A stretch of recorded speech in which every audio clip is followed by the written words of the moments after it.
Salut à tous et merci de nous retrouver sur Gabon 24 pour votre émission Sport en 13. Dans ce numéro, nous parlerons d'abord du basketball avec le Gabon qui a participé, comme beaucoup de pays africains, au FIBA Skills Challenge. Et puis nous parlerons de football féminin et nous irons au Vietnam où l'agriculture rime désormais avec la pratique du ballon rond. Les USA ne sont pas en reste avec les activités du rodéo qui se relancent dans l'État du Texas. Dans votre rubrique Vue sur le net, nous vous ferons vivre des moments palpitants, hilarants, parfois décevants. Depuis l'année 2003 aux États-Unis, les joueurs les plus habiles avec la balle orange en NBA s'affrontent lors de cette compétition appelée Skills Challenge. Le Gabon y a également participé, notamment par visioconférence.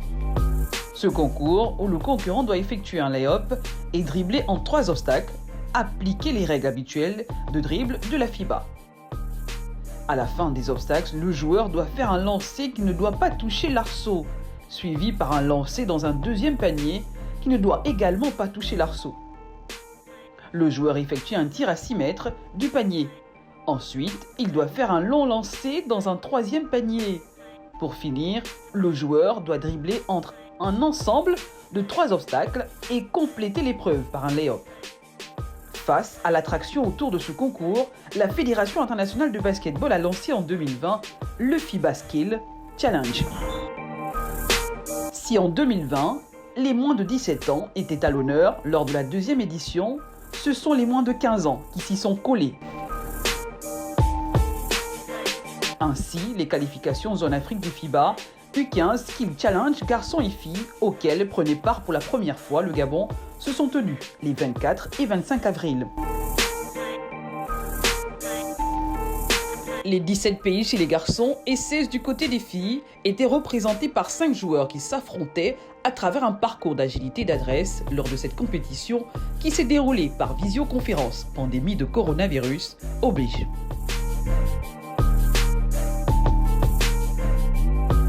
Les 6 meilleures équipes du continent se qualifieront au mondial.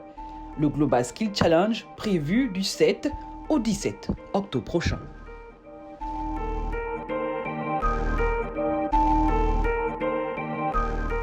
Les jambes raides après de longues journées dans les rizières au nord du Vietnam, des dizaines de paysannes agricultrices de l'ethnie Sanchi se sont rassemblées avant de s'affronter pour une partie de football découverte. Vêtue de bandeaux en tissu coloré et de jupes traditionnelles, l'équipe féminine du village de Motok a affronté celle de Lukngu lors d'un événement sportif qui fait partie du festival traditionnel de Songkran. Les spectateurs, dont certains sont leurs maris, enfants ou des touristes, ont tenu à faire le déplacement en dépit du niveau de jeu de ces femmes, qui n'est pas encore au point, faute d'agilité physique qu'exige le football. La difficulté ici est la technique.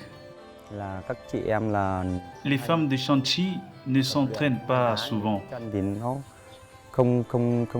Donc les jambes ne sont pas fluides et elles n'ont pas la bonne technique pour bien contrôler le ballon.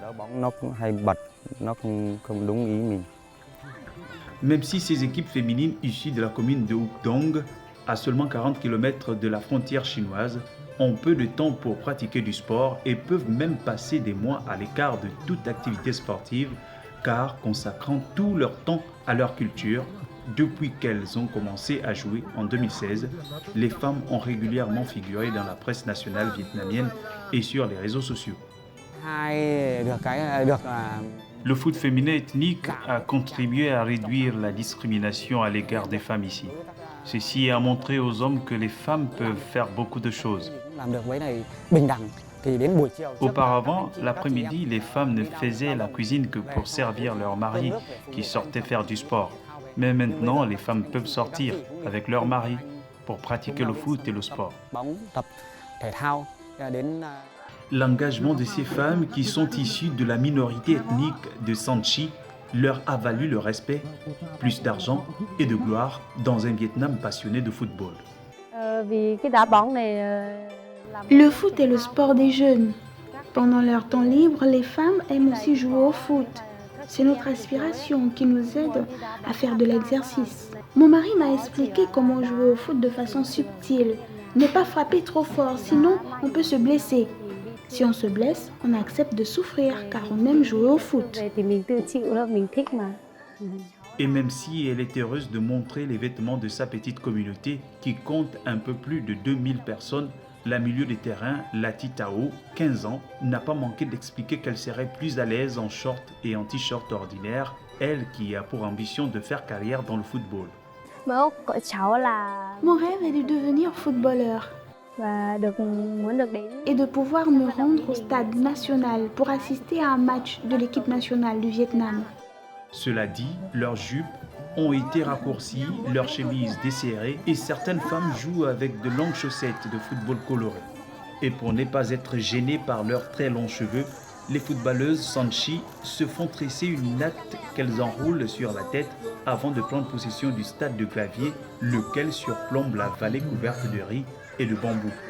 Notons que si ces femmes qui vivent dans la mouture dure sur les rizières en terrasse et dans des forêts où elles cultivent aussi de la cannelle, de l'anis étoilé et des pins sont une réussite dans le football féminin au Vietnam, elles sont loin d'être les seules avec plusieurs vainqueurs des championnats d'Asie du Sud-Est pour l'équipe nationale. Toutefois, elles ont prouvé une fois de plus que les sceptiques avaient tort. Aux États-Unis d'Amérique, la reprise du rodéo et le plaisir que ces derniers procurent n'ont pas de mots. Attention, ça va secouer.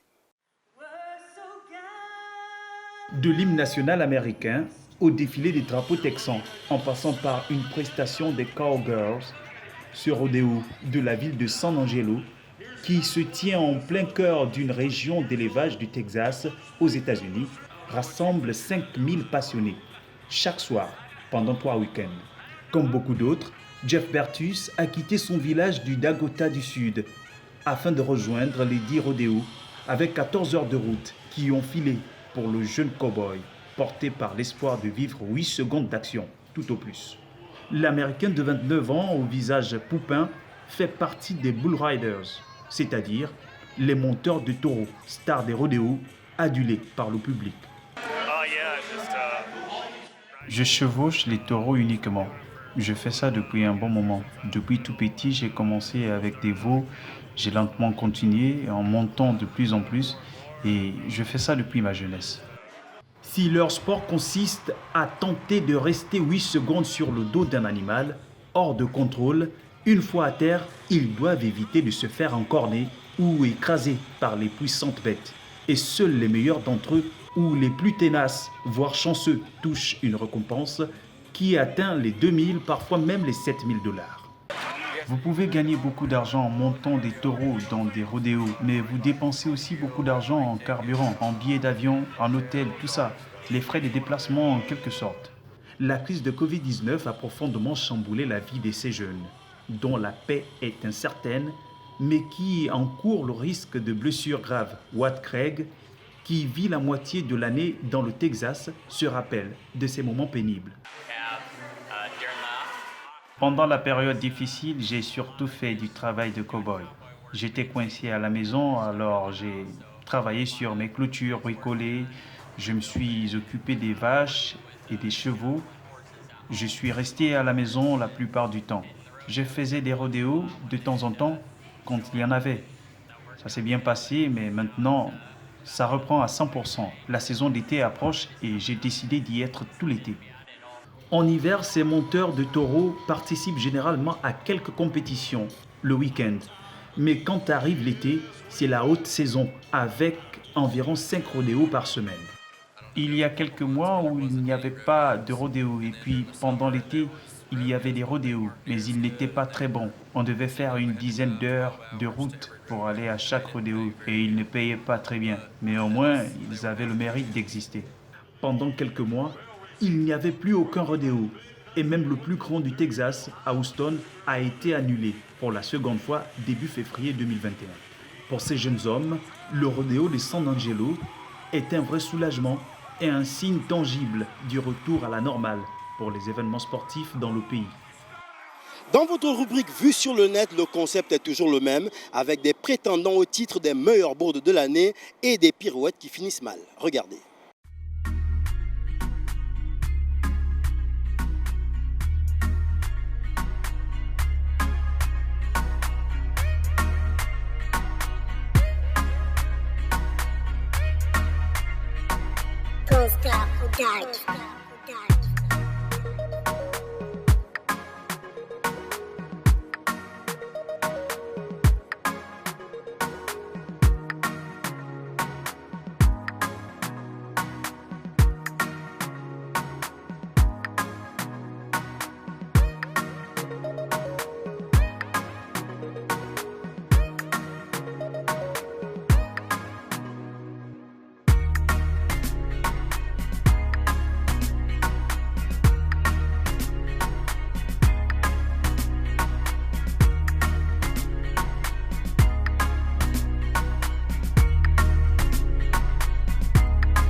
Voilà qui vient refermer ce sport en 13. Amis sportifs, nous n'oublions pas la pratique quotidienne des gestes barrières pour lutter contre la Covid-19. À la semaine prochaine. Au revoir.